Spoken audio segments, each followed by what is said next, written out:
Welcome to the Cavalier Sports Report.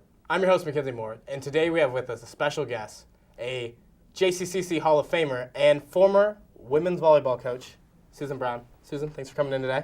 Great to be here. First, we'll just ask you, are you following the team right now? Because they're in nationals. Yeah, absolutely. They played this morning and won against a team that I thought they would be able to handle pretty easily, and we're looking forward to hearing the results for tonight.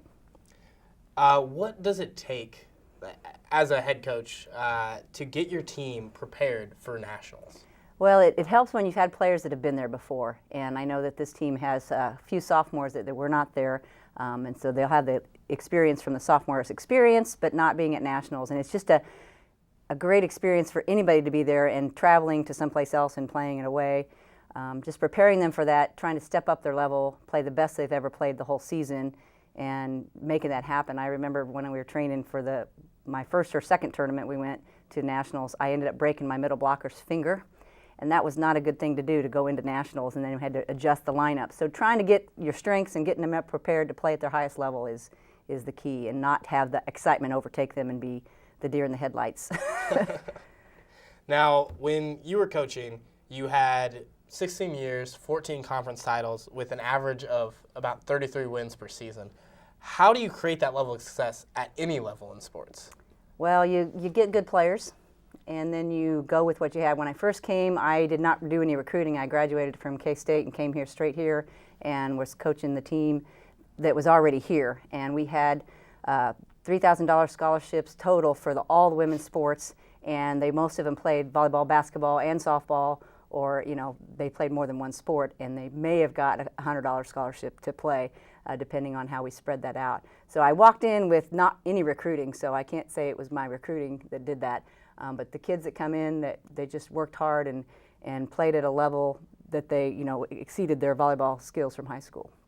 Now, you did have later on two straight 40-win seasons at one point, and that one was your recruiting. How much of that do you think is recruiting versus coaching?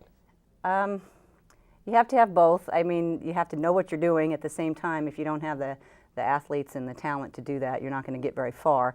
But the first year, we kind of went in and nobody expected us to do well, so we kind of surprised everybody. The second and third year when we went to nationals, I had some veterans. They had been there, and it helped a lot to have some good local kids that came here and played from the local high schools here. And just remembering having an All-American also helps, and Amy Borders that played in that way as well. After stepping down in 1996, Jill Simpson took over, and she continued pushing this program to basically being an NJCAA contender every season. And then after she stepped down in 2007, Jennifer I did the same thing. How proud of you how much do you think is the tradition that you set forth for these coaches to continue winning? I don't think it's the tradition I set forth. I think it's Johnson County Community College tradition of trying to be the best at whatever we do, whether it's doing a broadcast here or having the classroom being the top of the line. Everything we do is first class here.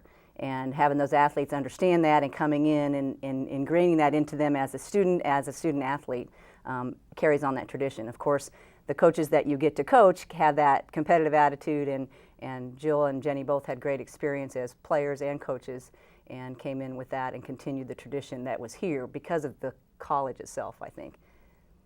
Earlier, we talked about how you were the NJCAA Hall of Famer. You're also 2004 Hall of Famer for JCCC, and of all those accomplishments, the national title appearances, the two different Hall of Fames, what are you the most proud of? I'm most proud of seeing the players that I've coached and how they've become responsible adults, adding into society. But I really enjoy seeing the players that I coached still coaching, and some of their daughters are playing volleyball at the college level after they've played here and gone on to play. I've got several that are coaching in the club in the area. I'm still coaching my own daughter, and my assistant coach is my daughter, and they played, and coaching them and seeing people that I've coached, daughters, continue to play and coach in club in the area as well as outside the area. One of my other former All-Americans, Lori Heater Thomas, works for the NAIA with the sports, and it's really nice to see that giving back to the community as well with the sport of volleyball. Well, you've done an amazing job when you're coaching here. Amazing job of helping this program reach new heights for volleyball, and I'd just like to thank you for coming on today. My pleasure. That's it for this edition of the Cavalier Sports Report. I'm Mackenzie Moore. Thanks for watching JCAV TV.